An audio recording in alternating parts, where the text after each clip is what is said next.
जैसा कि आप सभी जानते हैं कि इस साल के सबसे पहले इलेक्शंस का आगाज होने वाला है और वो भी देश के सेंटर दिल्ली में। दिल्ली असेंबली इलेक्शन जो फरवरी से शुरू होने वाले हैं, आए दिन किसी न किसी कंट्रोवर्सी के बीच घिरे हुए नजर आ रहे हैं। हमारी एक वीडियो में हमने आपको बताया था कि कैसे आम आदमी पार्टी और भारतीय जनता पार्टी एक दूसरे पर आरोप लगा रहे हैं कि दोनों पार्टीज वोटर लिस्ट में छेड़छाड़ करके फरवरी में होने वाले दिल्ली असेंबली इलेक्शंस जीतने की कोशिश कर रही है। इन्हीं आरोपों और इल्जामों की वजह से अब दिल्ली के पॉलिटिकल माहौल में एक नए ड्रामा की शुरुआत हो चुकी है। साथ ही इसमें एक एडिशन तब हुआ जब इलेक्शन कमीशन ने थर्सडे को दिल्ली पुलिस को कहा कि 2 लोगों के अगेंस्ट एफआईआर दर्ज करे, जो आम आदमी पार्टी एमपी संजय सिंह की वाइफ अनीता सिंह के दिल्ली से शिफ्ट होने का क्लेम कर रहे थे। इलेक्शंस के मजे के बीच में ये इल्जाम एक नए लेवल का मुद्दा बन गया है। जो एक अपडेट इस कंट्रोवर्सी में अब सामने आई है वो ये है कि इलेक्शन कमीशन ने तिलक नगर पुलिस स्टेशन के एसएचओ को रिक्वेस्ट की है कि सुरेश देवी और मधु के अगेंस्ट केस रजिस्टर करे। इन दोनों ने एप्लीकेशंस फाइल की थी अनीता सिंह के नाम को वोटर लिस्ट से डिलीट करने के लिए, ये बोलते हुए कि अनीता दिल्ली से शिफ्ट हो चुकी हैं। लेकिन इलेक्शन कमीशन कहती है कि इन लोगों ने attempted to deceive the election authorities by tendering false information दिए हैं और इलेक्शन अथॉरिटीज को मिसलीड करने की कोशिश की है। इलेक्शन कमीशन ने अपने लेटर में कहा है, their action could lead to deletion of legitimate elector Shrimati Anita and denying her right of exercise franchise which is her democratic right. ये भी बोला गया कि पुलिस को मैटर इन्वेस्टिगेट करना चाहिए to determine the extent of their involvement in the offence and take necessary actions as per the law to prevent such fraudulent activities in the future.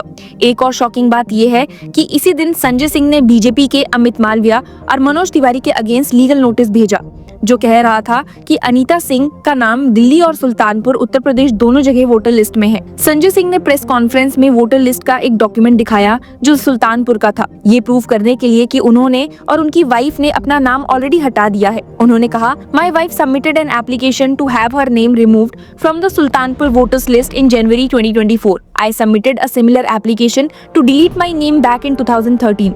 I am showing the Sultanpur voter list now, where the names of my mother Radhika Singh and my father Dinesh Singh appear. However, neither my name nor my wife Anita Singh's name is on the Sultanpur electoral roll. उन्होंने add किया that I have sent a legal notice to Amit Malviya and Manoj Tiwari. Anyone who wants to provide evidence related to my and my wife's votes is welcome. Controversy को fuel करते हुए उन्होंने BJP को masters of lies कहा और BJP की accusations को झूठा बताया, जो दिल्ली में वाइड स्प्रेड इलेक्टोरल फ्रॉड का इल्जाम लगाते हैं।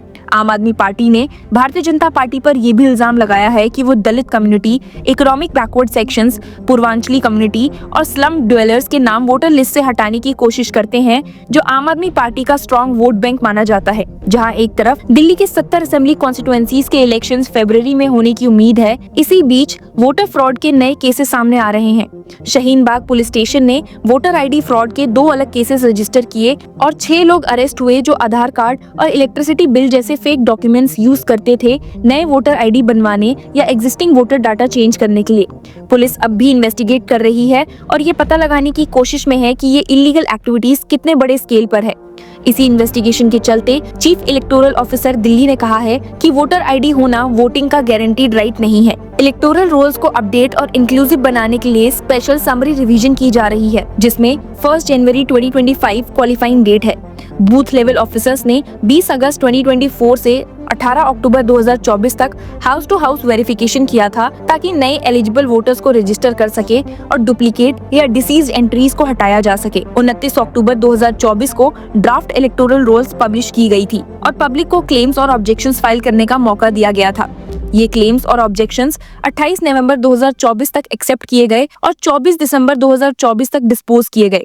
फाइनल इलेक्टोरल रोल 6 जनवरी 2025 को पब्लिश होने वाली है, लेकिन एडिशन, डिलीशन और मॉडिफिकेशन का काम अब भी चल रहा है। आपको जानकर हैरानी होगी कि इस बार 4,85,624 एप्लीकेशंस नए रजिस्ट्रेशंस के लिए आई हैं, 82,450 डिलीशंस के लिए और 1,71,385 मॉडिफिकेशंस के लिए। सिटीजन्स अब भी फॉर्म 6 यूज करके नए वोटर्स के लिए अप्लाई कर सकते हैं और बूथ लेवल ऑफिसर्स के थ्रू वेरिफिकेशन प्रोसेस होती है। अगर कोई परमानेंटली शिफ्ट हुआ हो या एक्सपायर्ड हो गया हो तो कोई भी वोटर फॉर्म 7 फाइल करके उनका नाम डिलीट करने की रिक्वेस्ट कर सकता है। इलेक्टोरल रजिस्ट्रेशन ऑफिसर गाइडलाइंस के हिसाब से नोटिस इशू करता है और अगर रिस्पॉन्स नहीं आता तो नाम डिलीट कर दिया जाता है। इसी वेरिफिकेशन के दौरान दौरान FIR भी फाइल की गई है अगेंस्ट 8 इंडिविजुअल्स जो वोटर रजिस्ट्रेशन के लिए फॉल्स डॉक्यूमेंट सबमिट करते हुए पकड़े गए हैं। चीफ इलेक्टोरल ऑफिसर ऑफिस ने कहा है, strict actions will continue to be taken against such violations. Transparency के लिए पॉलिटिकल पार्टीज के साथ मीटिंग्स भी की गई।